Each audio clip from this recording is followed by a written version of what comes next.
오늘 은혜 받으실 하나님의 말씀은 신약성경 요한계시록 21장 9절로 마지막 27절까지의 말씀을 저와 여러분 한 목소리로 봉독하시겠습니다. 요한계시록 21장 9절 말씀 같이 읽겠습니다. 일곱 대접을 가지고 마지막 일곱 재앙을 담은 일곱 천사 중 하나가 나와서 내게 말하여 이르되 이리 오라. 내가 신부 곧 어린 양의 아내를 내게 보이리라 하고 성령으로 나를 데리고 크고 높은 산으로 올라가 하나님께로부터 하늘에서 내려오는 거룩한 성 예루살렘을 보이니 하나님의 영광이 있어 그 성의 빛이 지극히 귀한 보석 같고 벽옥과 수정같이 맑더라. 크고 높은 성곽이 있고 12문이 있는데 문에 12 천사가 있고 그 문두리에 이름을 썼으니 이스라엘 자손 12 지파의 이름들이라. 동쪽의 세 문, 북쪽의 세 문, 남쪽의 세 문, 서쪽의 세 문이니 그 성의 성곽에는 12 기초석이 있고 그 이름 위에는 어린 양의 12 사도의 12 이름이 있더라. 내게 말하는 자가 그 성과 그 문들과 성곽을 측량하려고 금 갈대자를 가졌더라. 그 성은 네모가 반듯하여 길이와 너비가 같은지라. 그 갈대자로 그 성을 측량하니 12,000 스타디온이요 길이와 너비와 높이가 같더라. 그 성곽을 측량함에 144 규빗이니 사람의 측량 곧 천사의 측량이라. 그 성곽은 벽옥으로 쌓였고 그 성은 정금인데 맑은 유리 같더라. 그 성의 성곽의 기초석은 각색 보석으로 꾸몄는데 첫째 기초석은 벽옥이요 둘째는 남보석이요 셋째는 옥수요 넷째는 녹보석이요 다섯째는 홍만호요 여섯째는 홍보석이요 일곱째는 황옥이요 여덟째는 녹옥이요 아홉째는 담황옥이요 열째는 비취옥이요 열한째는 청옥이요 12째는 자수정이라. 그 12문은 12 진주니 각 문마다 한 개의 진주로 되어 있고 성의 길은 맑은 유리 같은 정금이더라. 성 안에서 내가 성전을 보지 못하였으니 이는 주 하나님 곧 전능하신 이와 및 어린 양이 그 성전이심이라. 그 성은 해나 달에 비침이 쓸데없으니 이는 하나님의 영광이 비치고 어린 양이 그 등불이 되심이라. 만국이 그 빛 가운데로 다니고 땅의 왕들이 자기 영광을 가지고 그리로 들어가리라. 낮에 성문들은 도무지 닫지 아니하리니 거기에는 밤이 없음이라. 사람들이 만국의 영광과 존귀를 가지고 그리로 들어가겠고 무엇이든지 속된 것이나 가증한 일 또는 거짓말하는 자는 결코 그리로 들어가지 못하되 오직 어린 양의 생명책에 기록된 자들만 들어가리라. 아멘. 지금 우리 시대의 교회는 영적으로 깨어 있어야 함에도 불구하고 교회의 영광에 대해서 별로 관심이 없어 보입니다. 교회에 대한 무관심한 성도들이 늘어나고 있다, 가난한 성도가 많아지고 있다는 것 여러분도 들으셨을 것입니다. 오늘 나에게, 우리에게 교회는 무엇일까? 이미 새 예루살렘은 거룩한 성이고 어린 양의 신부라고 했습니다. 모든 건축물이 구조적 특징이 있듯이 새 예루살렘 성도 내유적으로 특징이 있습니다. 그런데 어린 양의 신부인 성도의 모습에 대한 설명이라는 사실을 우리가 알고 있기 때문에 오늘 이 말씀이 우리에게 더욱 중요한 것입니다. 어린 양의 신부로서 교회가 누리게 될 영광의 새로운 측면이 무엇일까? 요한은 성령의 인도하심으로 크고 높은 산으로 올라가서 하늘에서부터 내려오는 거룩한 성 새 예루살렘을 목격하게 됩니다. 이것이 바로 교회라고 했습니다. 교회는 어린 양이신 예수님의 신부라고 했습니다. 9절 10절입니다. 일곱 대접을 가지고 마지막 일곱 재앙을 담은 일곱 천사 중 하나가 나와서 내게 말하여 이르되 이리 오라. 내가 신부 곧 어린 양의 아내를 내게 보이리라 하고 성령으로 나를 데리고 크고 높은 산으로 올라가 하나님께로부터 하늘에서 내려오는 거룩한 성 예루살렘을 보이니. 요한에게 말한 천사는 바로 마지막 일곱 재앙을 가득 채운 일곱 대접을 가진 일곱 천사 중 하나입니다. 계시록 16장 12절로 21절에 가면 이 일곱 천사가 아마겟돈 전쟁에서 용과 두 짐승 바벨론과 같은 악의 세력을 제거하는 그 일을 주도했습니다. 이런 역할을 감당하던 천사가 어린 양 안에 그리스도의 신부인 새 예루살렘을 소개하기 위해서 등장한 것입니다. 바로 악의 세력을 제거하는 작업과 새 예루살렘의 등장이 매우 밀접한 관계라는 사실을 보여주는 것입니다. 천사가 내가 신부 곧 어린 양의 아내를 내게 보이리라 말한 뒤에 거룩한 성 새 예루살렘을 보여준 점을 통해서 교회 공동체를 상징하는 거룩한 성 새 예루살렘이 어린 양의 아내라는 사실을 알 수가 있습니다. 결혼식 날 신부는 일생일 때 가장 아름다운 모습으로 단장을 합니다. 가장 순결하고 고귀한 모습에 많은 하객이 기대와 기쁨에 찬 환호를 보냅니다. 신랑이 너무 좋아서 만세를 외치면서 입장한 신랑도 제 주례 역사에 몇 사람 있습니다. 새하늘과 새 땅에 임하는 새 예루살렘의 모습도 이와 같다는 것이 사도 요한의 묘사입니다. 2절 말씀처럼 신부가 남편을 위해 단장한 것처럼 아름다운 모습으로 이 땅에 내려옵니다. 하나님이 스스로 예루살렘 성과 성전을 떠나셨던 때가 언제인가를 우리가 생각해야 됩니다. 에스겔 8장부터 11장에 가면 바벨론에 의해서 예루살렘이 무너지기 이전에 이미 예루살렘 성과 성전에서 이루어지는 온갖 가증한 일들을 피해서 하나님이 성전을 떠나셨습니다. 그 모습에 가슴 아파했던 에스겔 선지자에게 하나님은 에스겔 40장부터 48장까지 시온산에 새롭게 세워질 새 예루살렘 성의 환상을 보여주셨지만 에스겔은 그 성전 건축이 실현되는 것은 보지 못했습니다.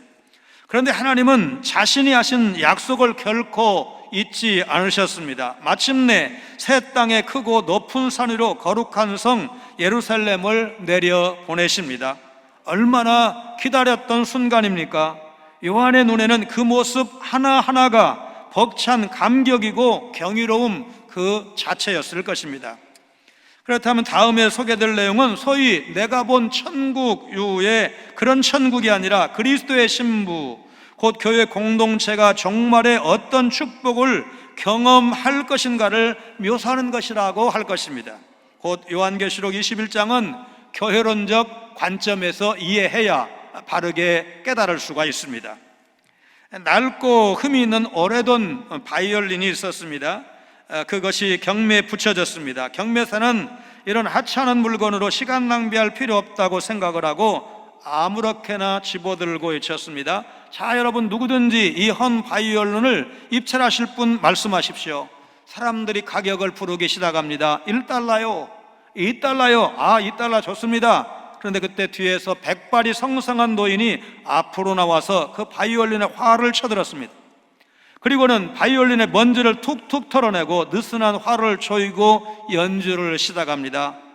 어디서 이런 아름다운 선율을 들을 수가 있을까? 사람들이 모두 감동했고 박수를 아끼지 않았습니다. 연주가 끝나자 경매사가 말을 바꿉니다. 자, 이제 바이올린을 다시 경매에 붙이겠습니다. 그러다 여기저기서 경쟁하듯 신청을 합니다. 1,000달러요, 2,000달러요, 3,000달러요. 점점 가격이 올라갑니다. 바이올린의 가치가 달라졌습니다. 우리에게도 우리의 가치가 달라질 엄청난 신분 상승의 계기가 있습니다. 우리는 넘어지기도 자주 하고 실패할 때도 많고 그래서 낙심하고 이럴 때가 많은데 어린 양의 신부로 주님 앞에 설 때 우리는 점도 없고 흠도 없는 그리스도의 정결한 신부로 선다는 사실을 여러분 믿으시기를 바랍니다. 교회를 어린 양의 신부라고 표현하는 것, 교회가 그리스도와 얼마나 친밀한 연합을 이루는지를 이 세상에서는 신랑과 신부의 연합처럼 아름다운 연합이 없기 때문에 사도 요한이 그렇게 표현을 했을 것입니다. 교회는 그분의 거룩하심을 덧입어 하나님 앞에서 거룩한 어린 양의 신부로서 존재하고 살아가는 것입니다. 그런데 갈수록 세상을 사랑하고 거룩한 삶에 대해서 무관심하거나 이를 가볍게 여기는 성도들이 많아지고 있다고 봅니다. 우리의 관심이 거룩한 삶이 아니라 이 세상에서의 부귀영화와 쾌락이라면 큰 문제가 아닐 수가 없습니다. 교회는 어린 양의 신부로서의 정체성과 거룩함을 회복해야 됩니다. 신랑 되신 예수님 만날 준비를 하면서 살아가야 하는 존재가 바로 여러분과 저입니다. 교회입니다. 오늘 교회 성도인 여러분과 제가 교회이기 때문에 교회는 주님 만날 준비를 하면서 신앙생활하는 공동체다. 여러분 믿으시기를 바랍니다. 교회는 12사도가 선포한 복음 위에 세워졌습니다. 하나님의 말씀과 복음이 온전히 선포될 때 교회는 예수 그리스도 중심으로 세워지는 것이고 확장되는 것입니다. 11절로 14절입니다. 하나님의 영광이 있어 그 성의 빛이 지극히 귀한 보석 같고 벽옥과 수정같이 맑더라. 크고 높은 성곽이 있고 12문이 있는데 문에 12천사가 있고 그 문들 위에 이름을 썼으니 이스라엘 자손 12지파의 이름들이라. 동쪽의 세 문, 북쪽의 세 문, 남쪽의 세 문, 서쪽의 세 문이니 그 성의 성곽에는 12기초석이 있고 그 위에는 어린 양의 12사도의 12 이름이 있더라. 하나님께서 계신 새 예루살렘, 영광스러울 수밖에 없습니다. 이어서 새 예루살렘의 영광을 더 구체적으로 그 성의 빛이라는 말로 표현하고 있는데 그것은 영광의 빛일 수밖에 없는 것이고 하나님이 계신 것이니까 보석으로 표현할 수밖에 없었을 것입니다. 이런 비유는 계시록 4장 3절에 앉으신 이의 모양이 벽옥과 홍보석 같고 또 무지개가 있어 보좌에 둘렸는데 그 모양이 녹보석 같더라. 하나님에 대한 묘사와 비슷한 것을 알 수가 있습니다. 결국 종말의 교회 공동체는 하나님의 영광에 동참한 자들로서 하나님의 거룩함과 의로움에 부합하게 될 것입니다. 이어서 새 예루살렘의 가장 기본적인 건축 구조물로서 성곽과 성문과 기초석에 대해서 소개를 했습니다. 성곽과 문이 소개되는데 그 치수가 크고 높습니다. 성벽의 높이는 144규빗입니다. 요한이 144라는 숫자에 집중하고 있다는 것을 우리가 알 수가 있습니다.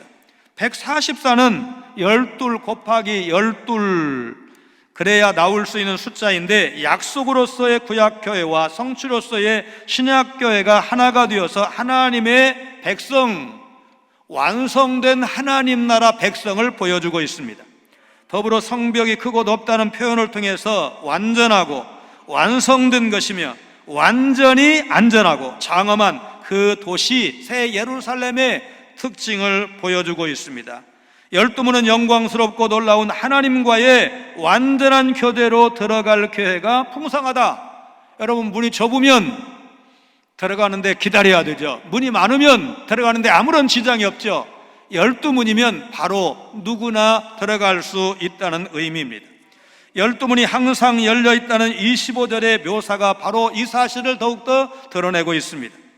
12문에 12천사가 있는데 7교회 사자의 경우처럼 이들은 교회 공동체와 상응들은 천상적 대응체로 간주될 수 있을 것입니다.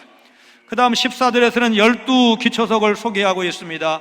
12진주문에는 12지파의 이름이, 12기초석에는 12사도의 이름이 기록되어 있는 것을 통해서도 새 예루살렘은 정말 교회 공동체가 맞구나 하는 사실을 알 수가 있습니다. 15절로 17절입니다. 내게 말하는 자가 그 성과 그 문들과 성곽을 측량하려고 금 갈대 자를 가졌더라. 그 성은 네모가 반듯하여 길이와 너비가 같은지라. 그 갈대자로 그 성을 측량하니 12,000스다디온이요 길이와 너비와 높이가 같더라. 그 성곽을 측량하며 144규빗이니 사람의 측량 곧 천사의 측량이라. 건물을 세우기 위해서 측량이 필요한 것 다 아시죠? 따라서 오늘 본문은 새 예루살렘의 건설에 초점이 있습니다. 또 측량 행위는 새 예루살렘이 정방향이고 한 변의 길이가 12,000 스다디온이라고 했습니다. 열왕기상 6장 20절에 의하면 솔로몬 성전의 지성소가 바로 정방향이었습니다. 이 사실을 통해서 새 예루살렘이 그 옛날 솔로몬 성전과 아주 비슷하다. 그러니까 솔로몬 성전이 앞으로 완성될 하늘나라 성전의 그림자이고 모양이라는 사실을 알 수가 있습니다. 한 변의 길이가 12,000 스타디온 그랬는데 숫자 12는 하나님의 백성을 의미합니다. 18절로 21절 말씀에서 특별히 18절에 새 예루살렘의 성벽은 벽옥으로 장식되어 있다고 했습니다. 하나님의 모양의 계시록 4장 3절에서 벽옥에 비유되었던 점을 고려해 본다면 오늘 본문은 종말의 교회 공동체의 모습을 하나님의 영광과 임재가 충만하다 그렇게 묘사한 것으로 봐야 할 것입니다. 18절로 21절 말씀을 읽을 때 주의해야 할 점은 벽옥은 무슨 의미가 있고 남보석은 무슨 의미가 있다 이런 식으로 보석 하나하나에 특별한 의미를 부여하는 소위 말하면 풍요적 해석을 해서는 안 된다는 것입니다. 요한이 언급한 보석들은 전체적으로 이해해야 됩니다. 그 옛날 솔로몬 시대 예루살렘 거리에 은이 돌처럼 흔했다는 여러분 말씀 기억하실 것입니다. 그런데 새 예루살렘이 그 옛날 예루살렘보다 못하다? 여러분 이것은 말이 되지 않습니다. 그러므로 이 말씀은 이렇게 12보석으로 새 예루살렘이 말하자면 장식되어 있다는 말은 그 도시가, 그 교회가 거룩한 도시 새 예루살렘의 영광을 보여주고 있고 그곳은 순결한 것이고 아름다움이 너무너무 뛰어난 영어로 보면 그야말로 원더풀이고 뷰티풀이고 이렇게 말할 수 있는 너무너무 놀라운 곳이 새 예루살렘이라는 것을 보여주고 있는 것입니다. 구약을 배경으로 보석이 갖고 있는 구속사적 의미를 파악할 수는 있습니다. 성전 모티프를 드러내는 출애굽기 28장에서 대제사장의 가슴에 12개의 보석이 붙어 있다고 했는데 이 보석과 오늘 18절로 21절의 보석이 매우 비슷한 것을 알 수가 있습니다. 그리고 에덴 동산 모티프를 내포하고 있는 에스겔 28장 13절 말씀, 네가 옛적에 하나님의 동산 에덴에 있어서 각종 보석 곧 홍보석과 황보석과 금강석과 황옥과 홍만호와 창옥과 청보석과 남보석과 홍옥과 황금으로 단장하였으며 내가 지음을 받던 날에 너를 위하여 소고와 비파가 준비되었도다. 역시 비슷한 보석 목록이 나오는 것을 볼 수가 있습니다. 이사야서 53장 11절 이하의 말씀도 매우 비슷합니다. 곧 보석 모티프는 새 예루살렘 에덴 동산 성전이 서로 연결되어 가는 것을 우리에게 보여주고 있습니다. 요한계시록에서의 새 예루살렘은 창세기의 에덴 동산이 그 출처이고 잃어버린 에덴 동산이 구약의 성전을 통해서 회복되었고 새 예루살렘에서 완전한 모습으로 회복되고 완성되었다는 것을 보여주는 것이 오늘 바로 요한계시록 21장입니다. 최초의 코카콜라 광고를 한 유서 깊은 애틀란타 저널이라는 신문에 나는 누구인가? 라는 제목의 글이 실렸습니다. 나는 누구일까요? 나는 포탄의 파편보다 치명적입니다. 나는 상대를 죽이지 않고도 이길 수 있습니다. 나는 가정을 파괴하고 사람의 마음을 찢고 삶을 붕괴시킵니다. 나에게는 바람보다 빨리 달릴 수 있는 날개가 있습니다. 법원의 무죄 판결도 사람의 순결함도 나를 이길 수는 없습니다. 나는 진실이 무엇이든 신경 쓰지 않고 정의를 존중하지 않으며 그 어떤 자비도 없습니다. 나에게 당한 사람들은 바닷가 모래알처럼 많습니다. 나는 희생자들을 결코 잊는 법이 없고 용서하는 법도 없습니다. 내 이름은 험담입니다. 다른 사람을 향한 험담은 가끔 할 수 있는 말이 아닌 무조건 해서는 안 되는 말입니다. 다른 사람을 향한 험담은 진실이든 아니든 무조건 좋지 않은 결과를 초래하기 때문입니다. 상처를 들추고 공격하는 악한 본성을 버리고 사랑으로 덮어주고 배려함으로 위로하는 하나님의 자녀로 그리스도의 순결한 신부로 살아가시는 여러분 되시기를 바랍니다. 예수 그리스도의 십자가와 부활은 하나님의 영광을 가장 잘 드러내고 있습니다. 십자가는 아무리 작은 죄도 용납하지 않으시는 하나님의 공의를 잘 드러내고 있습니다. 죄로 말미암아 하나님의 영광에 이르지 못하는 자들을 오래 참으시고 긍휼을 베푸셔서 자녀 삼으시는 하나님의 사랑이 집대성된 것, 가장 완벽하게 드러난 것이 바로 십자가입니다. 교회의 터요 사도들의 가르침의 핵심인 예수 그리스도의 십자가의 복음으로 돌아가는 것이 오늘 교회와 성도들이 가야 할 길입니다. 예수 그리스도의 십자가를 기억하면 험담하지 않습니다. 다른 사람의 약점을 보지 않습니다.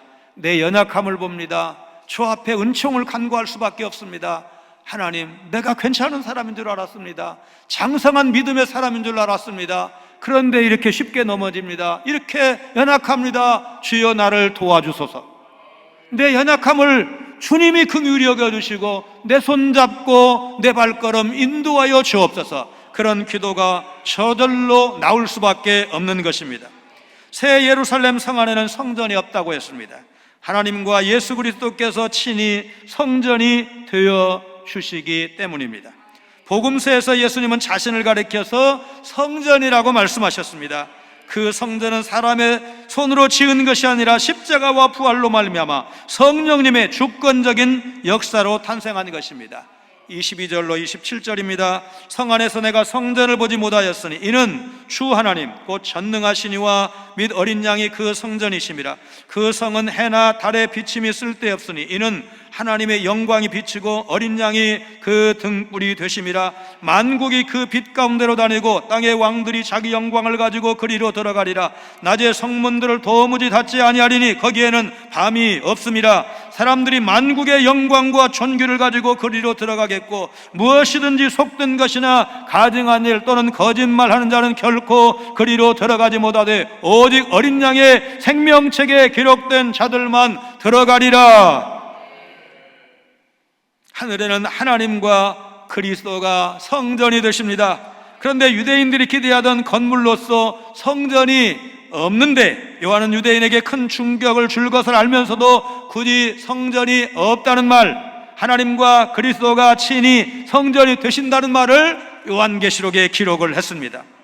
여러분, 예루살렘이 거룩한 성인 이유는 그 안에 성전이 있기 때문에 그렇습니다. 그래서 예루살렘을 부를 때 성도 예루살렘 이렇게 부릅니다. 말하자면 믿는 사람 그런 의미의 성도가 아니고 거룩할 성자를 쓰고 도시라고 할 때 도자를 써서 여러분 예루살렘을 성도라고 부르는데 그 거룩한 도시에 성전이 없다면 여러분 그 도시가 거룩한 도시가 될 수가 없는 것입니다. 그런데 오늘 본문의 새 예루살렘에 성전이 없다고 말씀합니다. 이유가 있습니다. 이게 저주가 아닙니다. 오히려 은혜의 절정입니다. 제한적이나마 성전은 초월자 하나님이 인간 세계에 임하시는 공간이라고 구약의 성도들은 믿었습니다. 죄 때문에 함께할 수 없었던 거룩하신 하나님과 부정한 인간 사이의 만남이 허락되는 국지적인 은혜의 공간이 바로 성전이라고 믿었습니다. 이 성전에서만 하나님께 제사를 드릴 수가 있었는데 이 제한이 새 예루살렘에서 없어져 버렸습니다. 성전이 필요 없게 되었습니다. 하나님은 성전에 갇혀 계시는 분이 아니십니다. 고린도전서 3장 16절 말씀 우리 같이 읽겠습니다. 너희는 너희가 하나님의 성전인 것과 하나님의 성령이 너희 안에 계시는 것을 알지 못하느냐? 바울파, 아볼로파, 게바파, 나중에는 나는 아무도 안 따라가고 예수님 따라갈 거야, 그리스도파. 그래서 고린도 교회는 4분 오열된 교회인데 윤리적인 타락도 있는 교회인데 그 교회의 성도들을 향해서 너희가 하나님의 성전이야, 너희가 교회야, 여러분이 교회야, 지금 그 말씀을 주고 있는 겁니다. 계속해서 고린도전서 6장 19절입니다. 같이 읽겠습니다. 너희 몸은 너희가 하나님께로부터 받은 바 너희 가운데 계신 성령의 전인 줄을 알지 못하느냐? 너희는 너희 자신의 것이 아니라. 여러분, 우리가 예수를 그리스도로 모신다는 게 뭡니까? 하나님, 나는 내려놓습니다. 주님이 주인이십니다. 나의 왕이십니다. 나를 지배하시고 다스려 주시고 인도하여 주옵소서. 인생의 주권을 예수께 맡긴 사람이 믿는 사람입니다. 여러분, 그렇게 고백할 수 있는 사람이라면 여러분, 예수님을 모신 사람입니다. 성령님을 모신 사람입니다. 그런데 사도 바울이 지금 고린도 교회 성도들을 향해서 성령님을 모신 여러분이 바로 성전이라고, 교회라고 말씀하고 있습니다. 신자의 공동체인 교회가 바로 성전입니다. 신자의 몸이 바로 성전입니다. 그래서 성령을 모신 여러분과 제가 이미 임한 하나님 나라에서 살고 있다고, 우리가 처한 현실은 어렵지만, 만만치 않지만 내 속에 평안이 있는 것은 하나님의 성령이 내 속에 주인되어 계시기 때문에 가능한 것입니다. 이것은 당시에 유대인이 갖고 있던 성전의 재건에 대한 열망을 기독론적으로 대응하고 구속사적인 절정으로서 새 예루살렘을 이해하고 있다는 사실을 보여주는 것입니다. 그리고 23절에서 새 예루살렘은 해와 달이 필요하지 않다고 말씀하고 있습니다. 문자적으로 해와 달이 필요하지 않다는 뜻이 아니라 하나님과 어린 양의 영광이 얼마나 강력하게 새 예루살렘을 압도하고 있는가에 집중하고 있는 것입니다. 24절로 26절의 내용은 만국이 새 예루살렘으로 순례의 길을 걸을 것을 말씀하고 있습니다. 이스라엘을 왜 가느냐? 성경을 이해하기 위해서 가는 것인데, 그래서 1년 전에도 성지 순례를 다녀왔는데, 실제로 성도는 그 예루살렘에 포커스를 맞추지 않고, 이스라엘에 포커스를 맞추지 않고 저 영원한 천국, 주님이 계시는 그 천국을 바라보면서 순례자의 길을 가는 것입니다. 그래서 그 순례길에 여러분과 제가 서로의 동역자가 되어서 약할 때도 있으니까 약한 사람 붙들고 같이 가는 겁니다. 주저앉을 때 시험당한 성도들 격려해서 믿음 생활 힘내자고, 다시 한번 일어서야 된다고 그렇게 격려하면서 우리는 순례자의 길을 지금 가고 있는 것입니다. 이 모습은 예루살렘이 받을 영광을 예언한 이사야서 60장의 말씀이 성취된 것으로 이해할 수가 있습니다. 새 예루살렘 교회 공동체를 구약에서는 완전하게 회복된 예루살렘으로 이해하고 있다는 사실을 보여주고 있습니다. 이사야서 60장에서 관찰되는 순례의 특징이 있습니다. 첫째, 백성을 구원하시려는 하나님의 구속이 완성되었다는 의미입니다. 두 번째, 중심성으로서 새 예루살렘이 우주의 중심임을 증거하고 있습니다. 새 예루살렘이 교회라고 했습니다. 그리스도의 신부라고 했습니다. 여러분과 제가 교회를 이루고 있는데 이 교회가 우주의 중심이라는 것입니다. 여러분, 우리가 신앙생활하는 것 일주일에 한 번만 교회 와서 경건하게 예배드리면 되는 것이 아니고 우리 삶의 전부가 교회여야 됩니다. 내가 주님의 지배를 받아야 됩니다. 주님의 인도하심을 받아야 됩니다. 한순간도 마귀의 손에 넘어가지 않고 성령 충만해서 주의 인도하심을 받을 때 우리는, 여러분, 우리 속에 성령이 계신다고, 내가 성령의 전이라고, 내가 바로 교회라고 말할 수 있는 것입니다. 25절로 27절에서 닫힌 문이라는 표현을 생각해 봅니다. 다른 고대 도시도 마찬가지고 우리 옛날 성곽도시도 마찬가지인데 예루살렘 성문도 밤에 닫았습니다. 외적의 침입이나 치안 유지를 위해서였습니다. 그러나 내세에는 예루살렘의 문을 닫을 필요가 없을 것입니다. 이사야서 60장 11절에 의하면 침략자가 그 문으로 들어오기 때문에 문을 닫았는데 이제는 그럴 필요가 없습니다. 오히려 그 문으로 왕이 계시는 그곳으로 공물을 바치러 옵니다. 요한계시록은 여호와가 빛이 되시기 때문에 밤이 없어지고 문이 계속 열린 채로 있을 것이라고 말합니다. 그 당시 사람들의 세계관은 밤에는 주로 마귀가 활동하고 도둑이 활개를 치고 강도가 활동하는 시간으로 여겼습니다. 그래서 밤은 말하자면 실내에 머물러 있기에 좋은 시간으로 여겨졌습니다. 주로 창녀와 같이 사유에서 추방당한 사람들이 성문 밖에서 살았습니다. 그러나 종말 때 실현될 완전한 하나님의 집에서는 더 이상 가증한 것이 없고 소유된 자도 없을 것입니다. 예수님이 그 모습을 보여주셨습니다. 죄인과 세리와 창녀들과 함께 먹는 것을 어떤 비난을 받아도 두려워하지 않으셨습니다. 왜 그래요? 새 예루살렘 성에서는 그 사람들도 당당한 천국의 멤버이기 때문에 그 파격을 이 땅에서 예수님이 보여주신 것입니다. 계시록에서는 해보다 더 밝고 완전한 하나님의 영광이 계속해서 그 성, 곧 새 예루살렘 성을 비춘다는 말씀으로 이 내용을 힘주어서 표현하고 있는 것입니다. 파키스탄에서 오래도록 전해지고 있는 이야기입니다. 시골에서 연자맷돌을 돌리고 있는 소 2마리가 있었습니다. 그런데 이상하게 소들의 눈은 안대로 가려져 있었습니다. 이상하게 생각한 여행자가 근처에 있던 농부에게 묻습니다. 저렇게 열심히 일을 하는데 왜 눈을 가려서 앞까지 못 보게 하십니까? 아무리 말 못하는 짐승이지만 너무하지 않습니까? 농부가 말합니다. 뭘 모르는 소리 하지 마시오. 소들은 눈을 가려놓지 않으면 같은 자리를 계속 도는 줄 알고 몇 바퀴 돌지도 않아 주저앉아 버립니다. 그러나 눈을 가리고 가끔 매질을 하면 먼 곳으로 가는 줄 알고 열심히 일을 합니다. 지금 여러분의 인생은 어디로 향하고 있습니까? 지금 내가 추구하고 있는 가치는 무엇입니까? 내 인생길 이대로 가면 무사히 저 하늘, 새 하늘과 새 땅, 새 예루살렘, 영원한 천국에 도달할 수 있다고 믿습니까? 아멘 하시기 바랍니다. 여러분, 우리 천국 가야 되지 않습니까? 어쩌면 하루하루를 반복해서 사는 우리의 삶이 이 이야기 속에 소들의 어떤 그 모습과 비슷한 면이 없지 않습니까? 비록 넘어질 때도 있고 실패할 때도 있고 낙심할 때도 있지만 채찍을 맞는 때도 있지만 그럼에도 불구하고 꾸준히 계속해서 나아가면 마침내 도달하는 것은 새하늘과 새 땅인 줄로 믿습니다. 우리는 죽음 이후에 천국에 들어간다는 사실을 믿고 있습니다. 성경이 하나님의 말씀이고 진리이며 우리 삶의 표준이 된다는 사실을 믿고 있습니다. 교회는 하나님의 백성의 공동체이고 뿐만 아니라 주님의 몸이며 성령님의 전이라는 사실을 믿고 있습니다. 주님은 교회 머리로서 모든 성도를 다스리시되 사랑과 능력으로 다스린다는 사실을 믿고 있습니다. 어린 양의 생명책에 기록된 자만이 주님의 충만한 임재 가운데 살아갈 수 있습니다. 모든 성도는 날마다 주님의 임재로 말미암아 성령님의 도우심을 받아 하나님 나라의 풍성함을 누리며 온전한 삶을 살아갈 것입니다.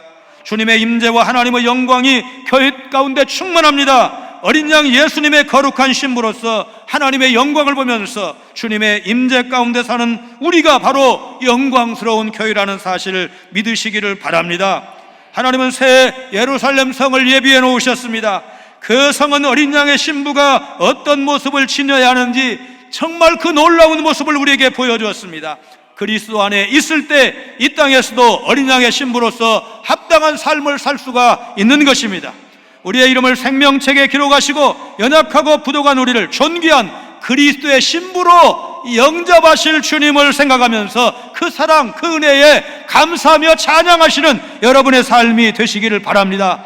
너희가 열매를 많이 맺으면 내 아버지께서 영광을 받으실 것이요 너희는 내 제자가 되리라 하신 그 말씀대로 더 풍성한 열매를 맺어서 하나님께 영광 돌리는 그날 그 순간까지 남은 날 순례자의 길을 가실 때 서로 동역자 되어서 위로하고 격려하는 가운데 이 어려운 날을 믿음으로 이기시는 여러분 모두가 되시기를 주님의 이름으로 축원합니다.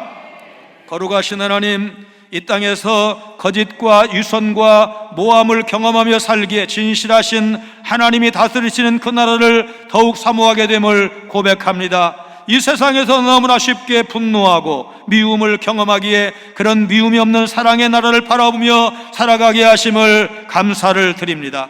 거짓과 불의와 어둠이 물러가는 우리 하나님과 어린 양이 빛이 되어 다스리시는 그 영광스러운 나라를 바라보며 소망 가운데 살아가는 저희들 되게 하여 주옵소서. 정의가 강물처럼 흐르고 주님의 평강이 넘치는 그 나라가 속히 이루어질 것을 바라보며 오늘도 낙심하지 않고 믿음의 길을 걷는 성광의 모든 식구들 다 되게 하여 주옵소서. 영원한 천국을 바라보며 그 천국을 누리는 이 땅에서의 신앙생활 되도록 날마다 주님과 동행하게 하시고 주님 바라보며 살아가는 저희들 모두가 되게 하여 주옵소서. 영광 중에 다시 오실 예수님 거룩하신 이름으로 간절히 기도하옵나이다. 아멘.